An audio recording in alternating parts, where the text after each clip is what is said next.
Whispers in the Emberwood.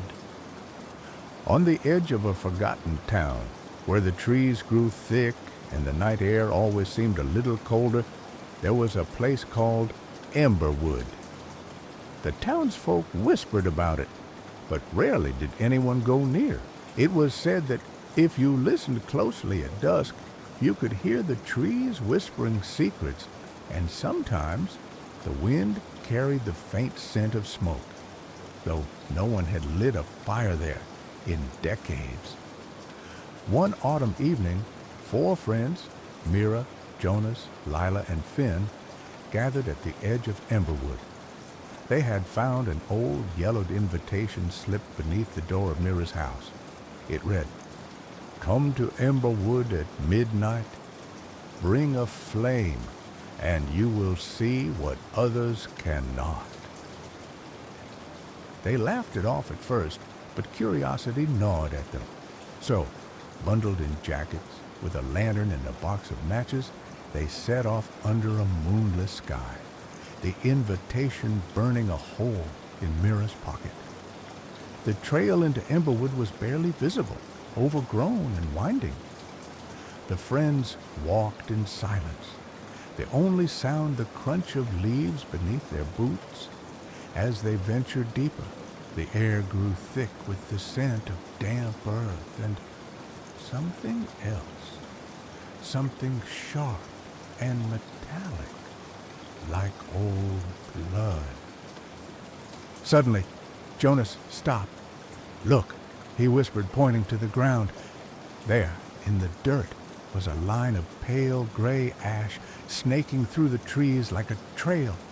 Without a word, the friends followed it, the lantern's flickering light casting long, dancing shadows. As they walked, the wood seemed to close in around them. Branches reached out like bony fingers, and the wind carried faint, unintelligible murmurs. Every so often, they glimpsed movement in the darkness, just out of sight, just beyond the reach of the lantern. After what felt like hours, the ash trail ended in a small clearing. In the center stood a circle of stones, blackened by old fire. The friends gathered wood and, with trembling hands, struck a match. The flames sputtered, then roared to life, casting the clearing in a warm, golden glow. As they sat around the bonfire, the tension eased. They shared stories and laughter, the shadows dancing on their faces. But as the fire burned brighter, the woods grew quieter, unnaturally so. The wind died, and even the insects fell silent. Then from the far side of the clearing, a figure appeared. It was a woman, tall and thin, her dress tattered and gray as the ash. Her hair hung in tangled strands, and her eyes glowed with an unnatural light. She stood just beyond the fire's reach, watching. "Who are you?" Lila called, her voice trembling. The woman did not answer. Instead, she raised a hand and pointed toward the trees. The friends turned to look, and there, half hidden by the shadows, stood a house. It was old, its paint peeling and windows dark. The porch sagged, and the door hung open, creaking in the breeze. Yet, from within, a faint, flickering light beckoned. The woman vanished as suddenly as she had appeared. Drawn by a force they could not name, the friends approached the house. The air grew colder with every step, and the bonfire's glow faded behind them. As they crossed the threshold, the door slammed shut, sealing them inside. The house was silent, save for the soft crackle of a fire somewhere deeper within. The walls were lined with faded portraits, faces twisted in agony, eyes following their every move. They followed the light to a grand parlor where a fireplace blazed with blue flames. Shadows danced on the walls, forming shapes that seemed almost human. In the center of the room stood a table upon which rested 4 candles, one for each of them. A voice, soft as a sigh, filled the room. Light the candles and remember. With trembling hands, each friend lit a candle. As the flames flickered to life, the room shifted. The walls seemed to breathe, and the portraits whispered secrets in a language they almost understood. Suddenly, the friends were no longer alone. Shadows crept from the corners, taking on the forms of people, some familiar, some not. They moved silently, circling the friends, their faces contorted in silent screams. The voice returned. Each of you must face what you fear most. Only then can you leave.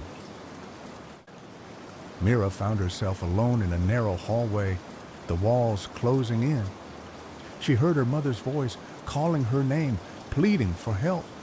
But as she followed the sound, the hallway twisted and turned, leading her in circles. The voices grew louder, more desperate, until they became a cacophony of screams. Just as she thought she would go mad, she remembered the flame in her hand. She held it high, and the walls melted away, revealing a sunlit meadow. The voices faded, replaced by birdsong. Mira took a deep breath and stepped forward. Jonah stood in a room filled with mirrors. In each reflection, he saw himself, but twisted, monstrous, with hollow eyes and gaping mouths. The reflections mocked him, repeating his deepest fears and failures. He tried to look away, but the mirrors multiplied, surrounding him. He closed his eyes and focused on the warmth of the candle.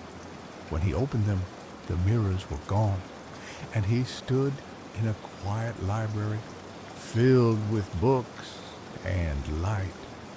Lila wandered through a forest of dead trees, the ground littered with bones. Shadows flitted between the trunks, whispering her name. She stumbled, falling to her knees as the shadows closed in. But then she remembered the bonfire, the warmth of her friends. She clutched the candle, and the shadows recoiled, dissolving into mist. The forest transformed into a garden, vibrant and alive. Finn found himself in a storm, rain lashing his face, thunder shaking the ground. He was alone, lost, the wind howling with voices of those he had lost.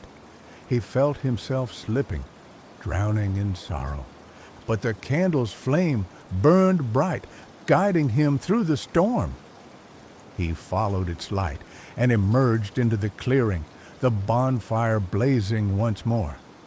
One by one, the friends returned to the parlor, their candles still burning.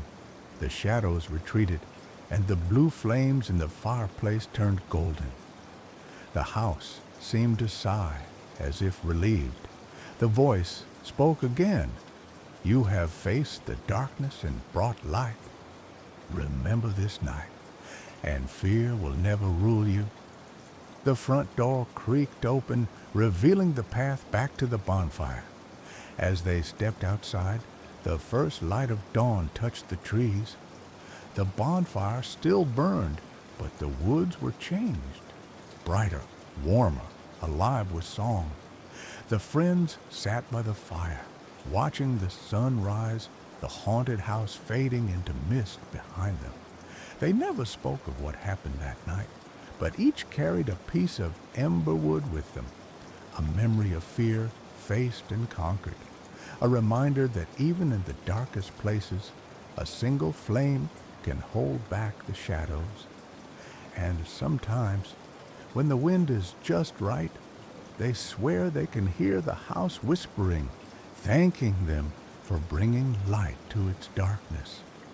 Sleep well, and remember, In the woods with friends and fire, even the scariest night can end with the dawn.